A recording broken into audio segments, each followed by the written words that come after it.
शिक्षा जगत के इस एपिसोड में आपका बहुत बहुत स्वागत है। आज इस एपिसोड में मैं हूं आपके साथ इरम तस्लीम। आज हम बात करेंगे आर्टिफिशियल इंटेलिजेंस और क्लाउड कंप्यूटिंग की, क्योंकि ये दोनों ही डिजिटल ट्रांसफॉर्मेशन की नींव है। आने वाले वक्त में, भविष्य में ये दोनों चीज़ें सभी इंडस्ट्रीज़ को प्रभावित करने वाली हैं। इसीलिए आज विस्तार से चर्चा करेंगे नई राह नई पहचान, आर्टिफिशियल इंटेलिजेंस और क्लाउड कंप्यूटिंग, ये हमारा आज का विषय है। और विषय पर बात करने के लिए हमने आमंत्रित किया है हमारे स्टूडियो में दो बेहद खास मेहमान को। तो चलिए आपसे उनका तारुफ करवा देते हैं। सबसे पहले स्वागत करते हैं डॉक्टर इंद्र कुमार दादी सर का। सर बहुत बहुत स्वागत है। आप हैं assistant professor Birla institute of technology Jaipur में। और साथ ही हमारे दूसरे खास मेहमान हैं मनिंदर सिंह भूई सर। सर बहुत बहुत स्वागत है आपका। आप हैं कंसल्टेंट हिताची ग्लोबलॉजी नोएडा में। सर सबसे पहले जब आर्टिफिशियल इंटेलिजेंस की बात आती है तो क्या होता है आर्टिफिशियल इंटेलिजेंस और इसका हिस्टोरिकल बैकग्राउंड क्या है सर? देखिए, नाम से ही जाहिर है कि इंटेलिजेंस विद आर्टिफिशियल, तो इंटेलिजेंस का सीधा मीनिंग बुद्धिमत्ता से है और आर्टिफिशियल का मतलब हम कहते हैं कृत्रिम चीज़ है। तो इंटेलिजेंस ऐसी चीज़ जो कि नेचुरल ना हो वो बन गई आपकी आर्टिफिशियल इंटेलिजेंस। पहली बात तो ये। दूसरा ये कि ह्यूमन माइंड जो है वो कैसे ज्ञान दे मशीनों को कि मशीन खुद अपने ही लेवल पे काम करना शुरू कर दे। ये बेसिक नेचर है आर्टिफिशियल इंटेलिजेंस का, एआई का। मैं एक छोटा सा एग्जांपल यहाँ पे कोट करना चाहूँगा कि आप इमेजिन कीजिए कि आपने किसी कैब को बुक करना है, तो आप किसी एक ऐप को लेंगी और वहाँ पे आप अपना जॉब करना शुरू करेंगे। आप अपना बताएंगे कि मैं यहाँ पर हूँ और मुझे इस गंतव्य पे जाना है। तो वहाँ पे जब वापस जवाब आता है तो उसमें लिखा हुआ आता है कि आपका ड्राइवर ये होगा, उसका कोई नाम होगा। इमेजिन कीजिए कि नाम ना आए और कहे कि जो ड्राइवर वो कंप्यूटर है, और जब आपके सामने गाड़ी आए तो वो गाड़ी के अंदर कोई बैठा ही ना हो, ड्राइवर ही ना हो, और वो ड्राइवर लेस कार हो, आप बैठें और आपको गंतव्य पे जाके छोड़ दें। तो ये जॉब किसने किया? ये सारा काम मशीन ने किया है। जिसको डिज़ाइन किसने किया? ऑब्वियसली ह्यूमन माइंड ने किया। और ये काम कौन कर रहा है? ये काम एआई कर रहा है। बिल्कुल। दूसरा एग्जांपल लेते हैं, जैसे मान लीजिए आपने एक रोबोट बनाया। रोबोट बनाना एआई नहीं है, इट इज़ नॉट। लेकिन रोबोट को ये सिखाना कि आपके साथ घर में दो जानवर हैं, एक कैट है, एक डॉग है, एक बिल्ली, एक कुत्ता है, उसको रिकग्नाइज़ कराना कि ये बिल्ली है और ये डॉग है। बिल्ली को हमें दूध परोसना है, कुत्ते को हमें रोटी परोसनी है, यहाँ तक भी ठीक है। तो उसका आप उसका हेल्प ले रहे हैं कि वो दोनों को परोस रहा है। इमेजिन कीजिए कि आपके एब्सेंस में भी ये काम हो रहा हो कि वो रिकग्नाइज भी कर रहा हो रोबोट और प्लस सर्व भी कर रहा हो, क्योंकि उसने अपनी मेमोरी से ही इन्वाइब कर लिया कि मुझे किस पर्टिकुलर को क्या चीज़ परोसनी है। जी, दिस इज़ एआई। बिल्कुल। तो और भी कई सारे एग्जांपल्स हैं जिसके थ्रू हम अच्छा एक इमेजिन और भी कर सकते हैं कि मान लीजिए कि मेडिकल फील्ड में जब कोई नैनो रोबोट्स हों, बहुत छोटे छोटे, और जिनसे बहुत ही बारीक सर्जरी करनी हो कहीं पे, और रोबोट खुद जाके वो सर्जरी को अंजाम लेकर वापस आ जाए, तो ऐसे जो काम होंगे वो सब एआई पे डिपेंडेंट है। बिल्कुल सर। अब बात आती है कि how can we define this, कि हम इसको एक्सप्लेन कैसे करें कि एआई होता है। तो एग्जांपल की बात हुई, तो बस सीधे सी अगर बहुत ही ले मैन को समझाना हो कि आसान शब्दों में, तो ये होता है कि आप मशीन को पावर दीजिए कि वो अपना खुद विचार कर सके, अपनी भावनाओं को समझ सके, आपकी आवाज़ को समझे और वैसे के वैसा एक्ट कर सके। बिल्कुल। तो ये कुल मिला के एआई हो जाता है। बिल्कुल। एक कृत्रिम, हम कहते हैं आर्टिफिशियल बौद्धिक क्षमता, जो एक इंसान की जिस तरह से सोचता है, वो एक्ट करता है, उन्हीं चीज़ों को एक रोबोट करे, मशीन के द्वारा हम लोग करें। बिल्कुल। बहुत खूबसूरत सर बात करते हैं हम क्लाउड कंप्यूटिंग की। तो क्लाउड कंप्यूटिंग क्या होता है और इसका हिस्टोरिकल बैकग्राउंड क्या है सर? जी, क्लाउड कंप्यूटिंग ये कोई एक नया टर्म नहीं है। ये एक बहुत ही पुराने समय से चलता आ रहा है। लगभग 1950 के दशक से इस पे काम चल रहा है। पहले मेन फ्रेम कंप्यूटर्स हुआ करते थे, लार्ज स्केल कंप्यूटर्स थे। उसके बाद में धीरे धीरे क्लस्टर आर्किटेक्चर पे आए। क्लस्टर के बाद में आने लगे ग्रिड, और ग्रिड के बाद में आने लगा हमारे पास में क्लाउड। तो सन 1999 के दशक के आसपास, ये मान लीजिए आप 1990 से लेकर सन 2000 के बीच में, तो एक ऐसा क्लाउड प्लेटफॉर्म आया जिसने क्रांति ला दी बहुत ज़्यादा। और कुल मिला के क्लाउड को अगर हम यूँ समझें तो जैसे कि ज़्यादातर लोग समझते हैं क्लाउड का मतलब हो गया कि बादलों के अंदर भी कंप्यूटर लगा हुआ है। तो ऐसा कुछ नहीं है, ऐसा यहाँ पर कोई भी मतलब नहीं है। लेकिन बस इतना सा एक तात्पर्य है इसका कि कुछ ऐसे रिसोर्सेज हैं जो कि दूरस्थ हैं, हमसे बहुत दूर हैं, रिमोट लोकेशन रखे हुए हैं, उनको हम अपने एंड पे यूज़ करते हैं। जैसे कि अगर आप हाई एंड गेमर हैं, अगर आप गेम खेलते हैं घर में, और आपको गेम खेलने के लिए आपको नया गेम प्लेयर चाहिए, या फिर आपको कोई नया हार्डवेयर चाहिए, अब आपको कोई सॉफ्टवेयर रन करना है जो कि हाई एंड सॉफ्टवेयर हैं, उनके लिए आप रिसोर्सेज परचेज करते हैं, आप नए रिसोर्सेज लाते हैं, थोड़े समय बाद देखेंगे आपके आपके वो रिसोर्सेज पुराने हो गए, फिर आप उनको आउटडेटेड हो जाएंगे, फिर आप नए रिसोर्स लाएंगे, तो आपका कहने का मतलब अपफ्रंट कॉस्ट बढ़ती जा रही है। तो बेहतर ये होता है कि हम क्या करते हैं कि जैसे जैसे हमें नीड होती है सो पे एज यू गो, तो हम क्या करते हैं रेंट पर वो चीज़ें ले लेते हैं, और अगर हमारा वो काम हो जाता है तो देन हम उसको आगे स्किप करते हैं, फिर उसको हम प्राइवेटली उसको अपना लेते हैं। तो क्लाउड कंप्यूटिंग में होता क्या है कि हार्डवेयर और सॉफ्टवेयर और इतने सारे हार्डवेयर का जब रिसोर्सेज का मिक्सचर हो जाता है वो एक रिमोट लोकेशन पे स्टोर्ड रहता है, उसे हम अपने एंड से यूज़ कर सकते हैं। अब वो हमारा पुराना लैपटॉप एज ए एक कम्युनिकेशन पॉइंट बन जाता है और वहीं से हम लॉग इन करते हैं और उस हाई एंड मशीन को हम एक्सेस कर सकते हैं, क्योंकि हम वो मशीन अपने घर में लाएंगे तो वो हमारे लिए इतनी कॉस्ट बैठेगी नहीं। अगर आज मैं बात करता हूँ कि जैसे मैं आपको एक फॉर एग्जांपल दूँ कि हम किसी भी नए शहर में जाते हैं और जॉब के लिए, तो हम सबसे पहले ऐसा तो होता नहीं कि वहाँ जॉब के लिए गए और जाते ही हमने वहाँ पर घर परचेज करना शुरू कर दिया, तो हम सबसे पहले रेंट पर एक घर देखते हैं, रूम देखते हैं कि मैं यहाँ रहूँगा और रहकर फिर जॉब सर्च करूँगा। ठीक उसी प्रकार से भारत में और भारत से बाहर जितनी भी IT कंपनीज हैं, जो उद्यम है, जो नए नए उद्योग शुरू हो रहे हैं, वो अपना बिजनेस को डेवलप कैसे करते हैं, वो उनको चाहिए होता है एक प्लेटफॉर्म, और वो प्लेटफॉर्म मिलता है उनको इंटरनेट की दुनिया से। तो इंटरनेट की दुनिया से जब बिजनेस मिलता है तो वो इतने बड़े बड़े सर्वर्स को अपने घर में लगाकर क्यों इतने पैसे को वेस्ट करेंगे, तो वो क्या करते हैं कि बड़ी बड़ी नामी ग्रामी जो कंपनीज हैं उनके पब्लिक क्लाउड को और प्राइवेट क्लाउड को एज पर देयर रिक्वायरमेंट उनको यूज़ करते हैं, उनको एक्सेस करते हैं अपने उन्हीं पुराने लैपटॉप और डेस्कटॉप से, ताकि जब तक उनका बिजनेस इतना अच्छा एक लेवल पे आ जाए देन उसके बाद में फिर वो क्या करते हैं स्विच करके प्राइवेट क्लाउड की तरफ चले जाते हैं, क्योंकि इतने बड़े सेटअप को अपने एंड पे लगाना तो ये बड़ा एक रिस्की हो जाता है। तो हम कह सकते हैं बहुत लेमैन कंसेप्ट में कि अपने डेटा को, हमारा वो कैसा भी डेटा हो, हम अपने डेस्कटॉप या खुद के पर्सनल लैपटॉप पे ना रख के किसी एक रिमोट लोकेशन पे रखें और उस रिमोट लोकेशन को हम अपने घर के लैपटॉप से एक्सेस कर पाएं और उसको यूज़ कर पाएं। इसके लिए क्या रिक्वायर्ड होगा, हमारे को एक हाई स्पीड इंटरनेट चाहिए होगा। और ये आपने कोविड के दशक में देखा होगा कि कोविड के दौरान सभी ने देखा है कि इस 2 साल के दौर में कि कितना इंटरनेट का क्रेज़ रहा।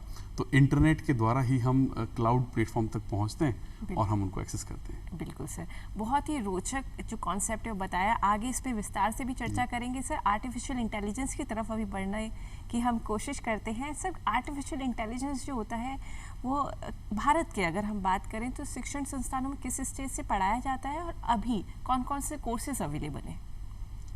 देखिए, भारत की बात आने से पहले मैं थोड़ा सा और पीछे जाऊंगा जब हिस्ट्री में हम, बिल्कुल सर, कि होता क्या है कि अवधारणा देखिए, बड़ी पुरानी देखिए कि हमारा माइंड कैसा डिज़ाइन करना चाहता है कि आपकी एक बोतल है, आप उसको ढक्कन खोलते हैं, वहाँ से एक जिन निकलता है और वो जिन आपका आदेश मानता है और आपके सारे काम कर रहा है।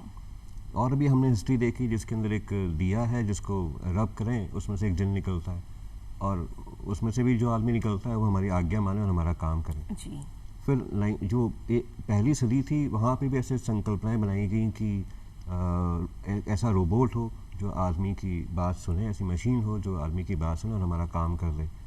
कुल मिला के हम स्टोरी अगर देखी जाए तो हम चाहते क्या है, हम ये चाहते हैं कि हमारा एक सपोर्ट हैंड तैयार हो जाए जो कि हमारी लिए सुविधा कर सके, तो जहाँ हम ना भी हो वहाँ पे भी हमारा काम कर सके, बिल्कुल हमारे आदेशों का पालन कर सके। 1950 में जॉन मैकार्थी, जिनको ये भी कहा जाता है कि ये इनके फादर ऑफ AI रहे, तो 1950 में उन्होंने एक ऐसा विचार डाला कि क्या मशीन हमारे कहने के अनुसार काम कर सकती है क्या।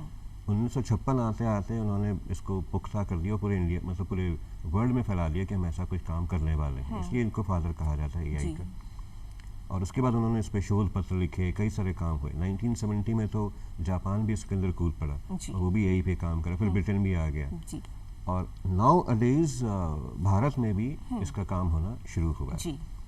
तो नीति आयोग जो हमारा है उसने भी अभी जो है खूब सारे काम इस पे करने शुरू किए। मैं नीति आयोग के बारे में 2 बात बताना चाहूँगा कि उन्होंने एक तो क्षेत्रीय भाषाओं में भी कोशिश की है कि इंजीनियरिंग सब्जेक्ट्स को पढ़ाया जाए और प्लस AI के लिए उन्होंने काफ़ी सारे डोमेन ओपन कर दिए हैं। अब हर यूनिवर्सिटी के अंदर जहाँ पर भी बच्चा मैथमेटिक्स साइंस पढ़ता है वहाँ पे AI की लैब लगने लगी है।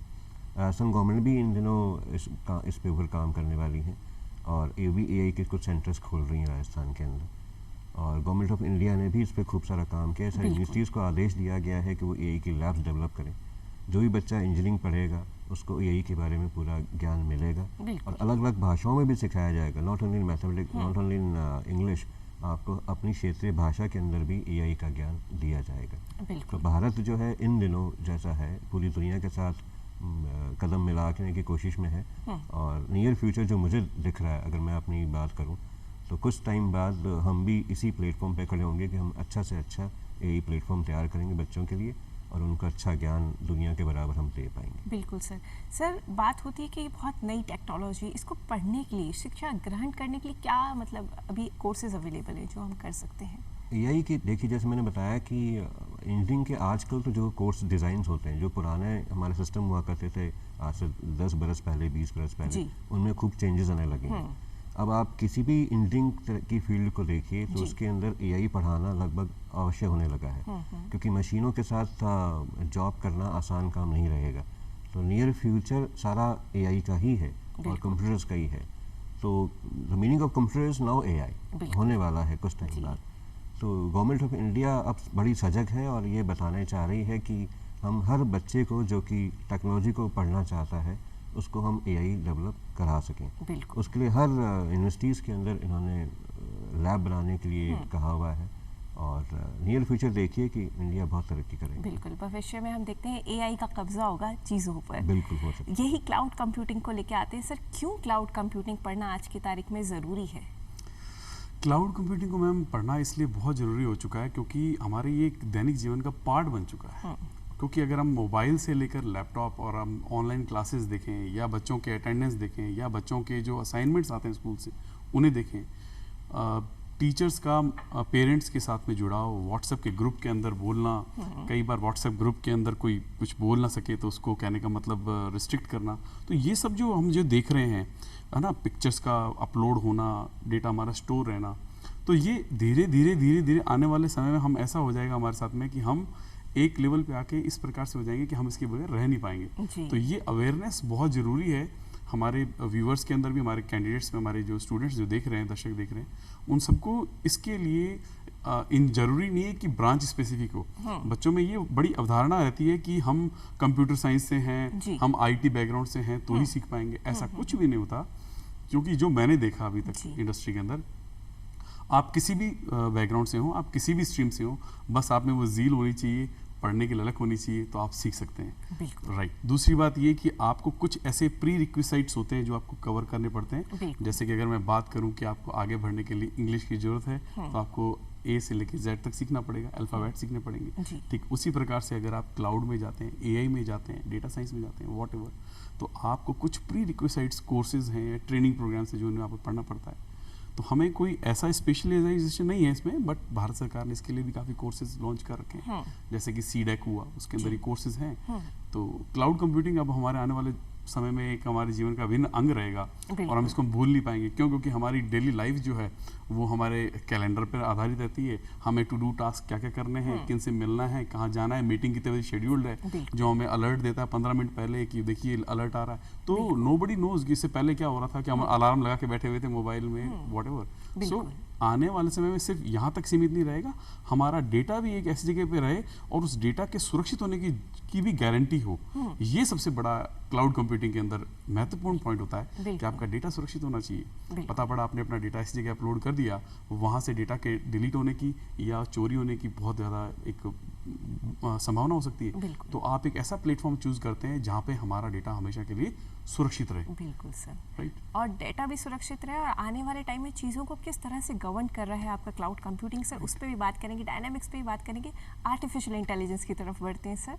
बहुत ही इंटरेस्टिंग सर टॉपिक है, जिस तरह से हमारा आज विषय भी है नई राह नई पहचान। तो पहचान नई ज़रूर मिलेगी, लेकिन इस पहचान को पाने के लिए प्री रिक्विजिट्स क्या क्या होने चाहिए स्टूडेंट्स में सर? देखिए, जैसा कि सर ने कहा कि सबसे पहले तो है कि जानने की और सीखने की ललक सबसे आवश्यक है। अगर झील ही नहीं होगी तो बच्चा सीखेगा क्या? तो सबसे पहला जो डिमांड है कि एआई हमें पढ़ना है और सीखना है, तो मेरे ख्याल से उसको मैथमेटिक्स आनी सबसे ज़्यादा ज़रूरी है। और मैथमेटिक्स में भी ऐसा नहीं कि बहुत सारा ब्लेंडर चाहिए, बहुत सारा काम उसको आना चाहिए। कुछ खास टॉपिक्स हैं, जैसे उसे प्रोबेबिलिटी आना चाहिए, स्टैटिस्टिक्स आना चाहिए, उसको कैलकुलस आना चाहिए। उसको सबसे बड़ा पार्ट है कि लीनियर अलजेब्रा आना बेहद आवश्यक है। तो जिस बच्चे को या जिस व्यक्ति को भी इन 4-5 चीज़ों पर थोड़ा कमांड आ जाए, और प्लस एक लैंग्वेज आ जाए जिससे वो प्रोग्राम लिख सके, क्योंकि एआई जो है बिना प्रोग्रामिंग के नहीं हो सकती। जी। तो पुराने ज़माने से लेके आज तक जितने भी प्रोग्राम्स लिखने के तरीके बनाए गए, जितनी भी लैंग्वेजेस बनाई गई, जी। तो इन दिनों जो 2-3 लैंग्वेजेस हैं जो काफ़ी हावी हैं समाज के ऊपर, एजुकेशन सेक्टर्स के ऊपर, उनको ज्ञान होना चाहिए और इस एक ब्रिज बनाना आना चाहिए कि इस सीखी हुई मैथ्स को और प्रोग्रामिंग के बीच में वो ब्रिज बना सके, प्रोग्राम लिख सके, मैथ्स का इस्तेमाल करते हुए लॉजिकल माइंड लगा सके। तो मेरे ख्याल से वो एआई आराम से सीख सकता है, इसमें कोई शक नहीं है। बेसिक और जो मैथ्स से दूसरा, हाँ, बेसिक मैथ्स आनी बेहद आवश्यक है। जी। और दूसरा जो सबसे बड़ी डिमांड है कि हमें अगर किसी को एआई सीखनी है, उसके ऊपर कोई डेवलप करना है, तो उसके इस फैक्टर्स को पहचानना बड़ा आवश्यक है कि वो एआई कहाँ से डेवलप हो रही है, उसकी हिस्ट्री का पूरा ज्ञान ले और थोड़ी बहुत एडवांसमेंट में भी आगे जाना चाहिए। जैसे कि एआई के तुरंत बाद एक और सब्जेक्ट आता है that is called machine learning, ML short form में कहते हैं जी।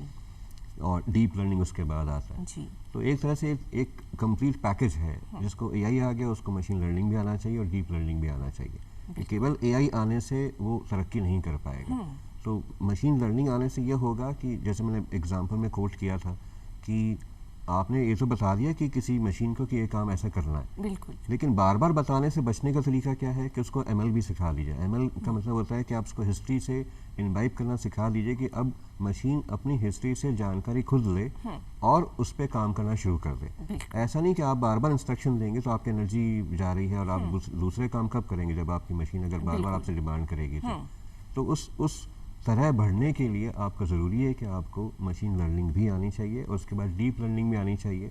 तो आपका सारा काम खुद कंप्यूटर मशीन करने लग जाएगी। आप अपना समय और बाकी जो टाइम है वो आप किसी दूसरे सेक्टर में उपयोग कर सकते हैं। बिल्कुल सर। जानेंगे सफ़र कितना सुखद है सीखने के लिए और किस तरह का रहता है सफ़र। उससे पहले क्लाउड कंप्यूटिंग पर हम स्विच करते हैं। सर, क्लाउड कंप्यूटिंग जिस तरह से सर ने बताया आपको बेसिक मैथ्स आनी ज़रूरी, तो क्लाउड कंप्यूटिंग के लिए क्या क्या प्री रिक्विजिट्स हैं सर? क्लाउड के लिए मैं बताना चाहूँगा, जो भी कैंडिडेट होते हैं, जो भी न्यू कमर्स होते हैं जी। या कोई भी ग्रेजुएट इसको सीख सकता है, लेकिन उसके लिए उनको लिनक्स प्लेटफॉर्म बहुत ज़रूरी है। और आज हम लिनक्स को अपने हाथों में देखते हैं लेकिन हम पहचान नहीं पाते कहाँ है लिनक्स। तो हम कई बार एंड्रॉयड फ़ोन्स यूज़ करते हैं बट वी डोंट नो, हमें पता नहीं है कि वो कौन सा ओएस है, किस टाइप का ओएस है। तो वो ओपन सोर्स है, फ्रीवेयर है, उसके लिए कोई लाइसेंस की आवश्यकता नहीं है।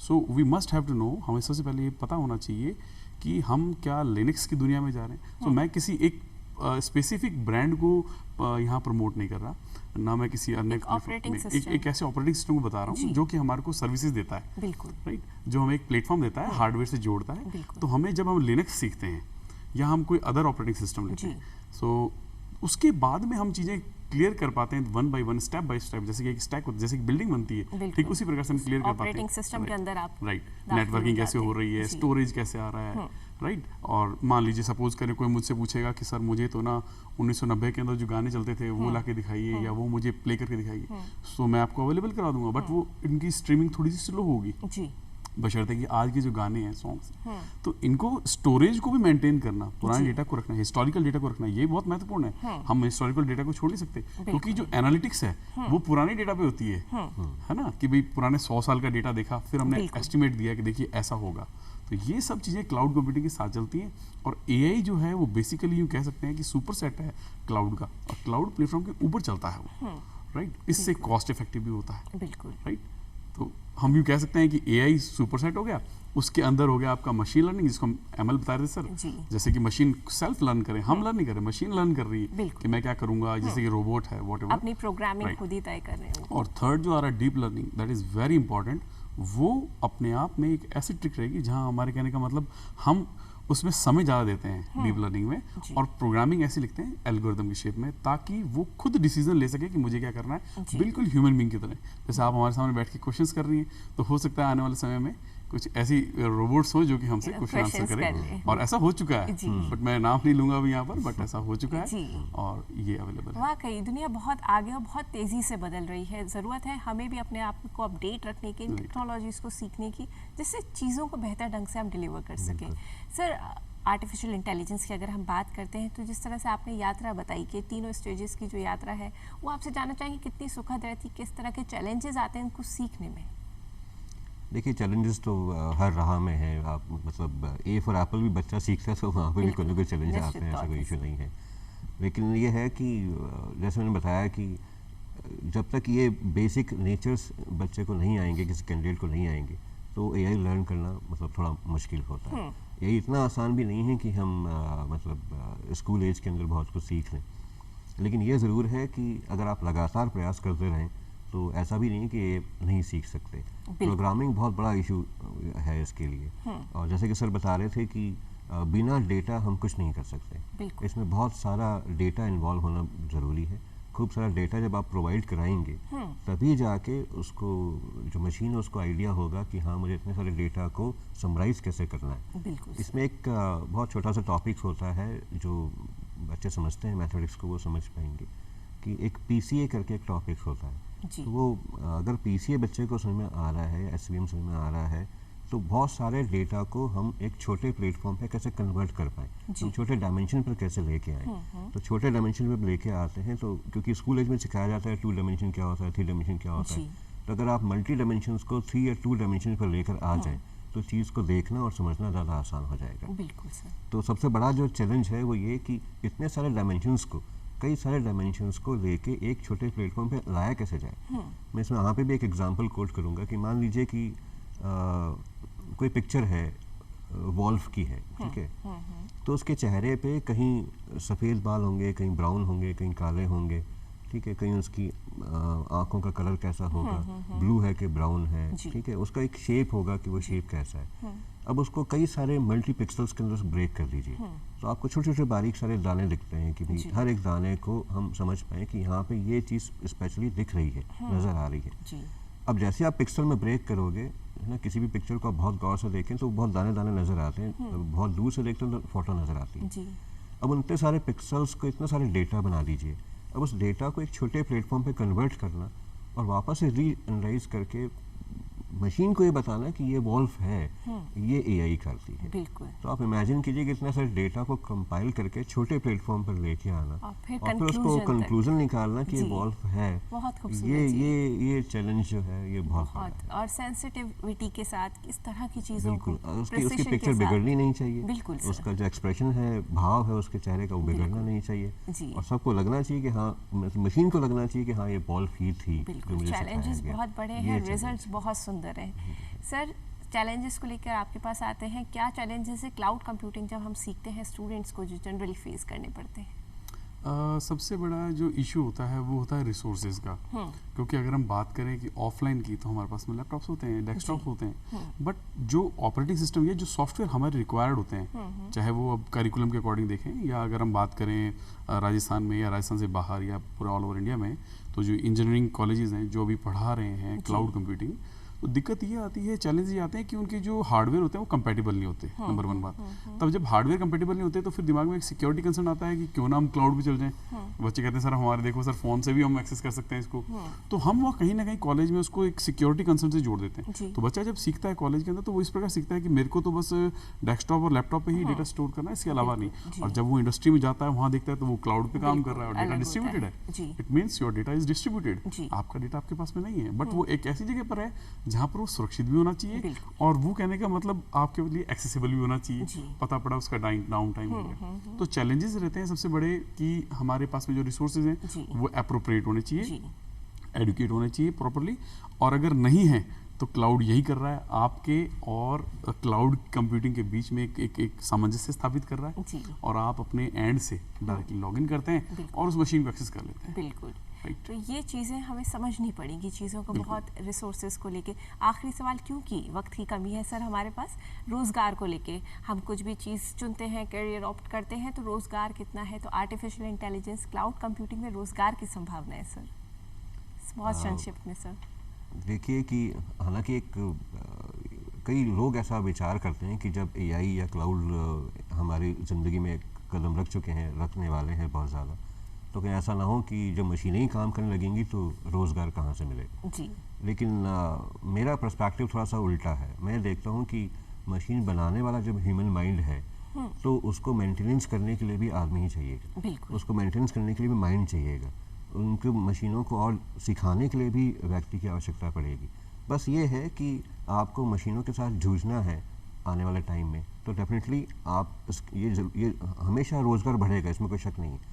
लेकिन इंटरेस्टिंग है कि आपको स्किलफुल होना पड़ेगा। बिल्कुल। अब जो पुराने तरीके अगर उन्हीं से हम सीखते जाएंगे तो हम इसको कॉप अप नहीं कर पाएंगे जी, ऑब्वियसली। बिल्कुल लेकिन अगर हमें इस दुनिया से कदम मिला के साथ साथ चलना है तो यही सीखना है और इसके ऊपर काम करवाना है, बिल्कुल। तो हमें अपनी स्किल को भी एनहांस करना ही पड़ेगा, ज़रूर। अदरवाइज फिर रोज़गार पे मुश्किल आती है। बेशक। मनिंदर सर, आपका क्या कहना है, बहुत संक्षिप्त में सर? मेरा ऐसा मानना है कि रोज़गार के अवसर बढ़ रहे हैं और बहुत ज़्यादा बढ़ रहे हैं क्लाउड और एआई से। जैसे कि आप देख रहे हैं पिछले कुछ समय से वर्क फ्रॉम होम का चलन चला है बिल्कुल और हाइब्रिड मोड भी स्टार्ट हो चुका है। तो जी। वर्क फ्रॉम होम से ठीक है कुछ इश्यूज होते हैं, जी, बट उससे रोज़गार के अवसर बहुत हुए हैं। बिल्कुल। इससे कई स्टूडेंट्स को लाभान्वित हुए हैं वो, और आगे भी होते रहेंगे। और ऐसा मानना है कि क्लाउड हमारे साथ में रहेगा, और अगर स्टूडेंट्स अपने प्री रिक्विजिट्स को पूरा करेंगे, बेसिक ऑपरेटिंग सिस्टम्स को पढ़ेंगे और डीपली उनको लर्न करेंगे, देन वो जॉब्स उनके हाथ में है। क्योंकि स्किल्स की कोई कमी नहीं है, अगर स्किल्स हैं